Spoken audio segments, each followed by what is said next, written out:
Jail से छूटा था। इस वक्त वो वेनिस में था और उसने बाहर आते ही अपनी बेटी स्टेला को फोन किया। उसने स्टेला से कहा कि वो उसे एक तोहफा देना चाहता है, मगर स्टेला ने पूछा कि क्या उसके पास बिल है। असल में स्टेला जानती थी कि उसका बाप बहुत शातिर चोर है। खैर, थोड़ी देर बाद हम जॉन को अपने बाकी साथियों से मिलते हुए देखते हैं। इस बार वो एक पानी में बने घर से सोने के बिस्किट चुराने वाले थे, जिनकी कीमत $3.5 करोड़ थी। प्लान के मुताबिक उन्होंने तिजोरी के नीचे बॉम्ब लगाकर धमाका कर दिया, जिससे वो तिजोरी सीधा पानी में आ गिरी। जल्द ही उनके पीछे पुलिस पड़ गई, मगर वो जैसे तैसे सोने के साथ भागने में कामयाब रहे। आखिरकार वो सब बर्फीले पहाड़ों तक आ पहुंचे, जहां जॉन ने चार्ली की तारीफ की, क्योंकि चार्ली ने ही इस चोरी की सारी प्लानिंग की थी। इसके बाद जब वो आगे बढ़े तो अचानक एक पुल पर स्टीव के आदमियों ने उसका रास्ता रोक लिया। इधर स्टीव ने हैंडसम रॉब के सर पर बंदूक रखी और जल्द ही स्टीव के आदमी बस से चोरी किया हुआ सोना उतारने लगे। जैसे ही जॉन ने बस से उतरने की कोशिश की तो स्टीव ने उस पर भी बंदूक तान दी।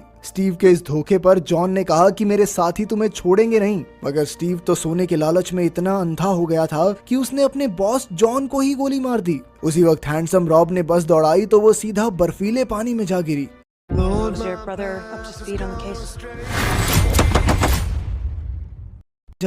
ऊपर से स्टीव ने उन पर धुआंधार गोलियां बरसाई ताकि उनमें से कोई भी जिंदा न बच सके, लेकिन खुशकिस्मती से वो सभी जिंदा बच गए और तैरकर नदी किनारे आ गए। बाहर आकर चार्ली ने अपने बॉस जॉन की मौत का गम मनाया और फिर उसके कातिल स्टीव से बदला लेने की कसम खाई। इसके 1 साल बाद हम देखते हैं कि जॉन की बेटी स्टेला पुलिस डिपार्टमेंट के लिए ताले खोलने की नौकरी करती थी। एक दिन जब वो ऑफिस पहुंची तो चार्ली उससे मिलने आया और कहा कि उसने स्टीव का पता लगा लिया है और वो उससे चोरी किया हुआ सोना वापस लूटना चाहता है। वो चाहता था कि स्टेला भी इस मिशन में शामिल हो, मगर स्टेला ने कहा कि वो अपने बाप की तरह चोर नहीं है। लेकिन फिर रात को स्टेला का मन बदल गया और उसने चार्ली को फोन करके कहा कि जब वो स्टीव से सोना चुरा लेंगे तो वो स्टीव के चेहरे की हवाइयां उड़ते हुए देखना चाहती है। अगली सुबह चार्ली ने स्टेला को पूरी टीम से मिलवाया और जल्द ही वो सब अपने प्लान की तैयारी में जुट गए। सबसे पहले उन्होंने स्टीव के घर का पता निकाला और कैमरास की पहचान की। इसके बाद उन्होंने स्टेला को जासूस बनाकर स्टीव के घर भेजने का फैसला किया,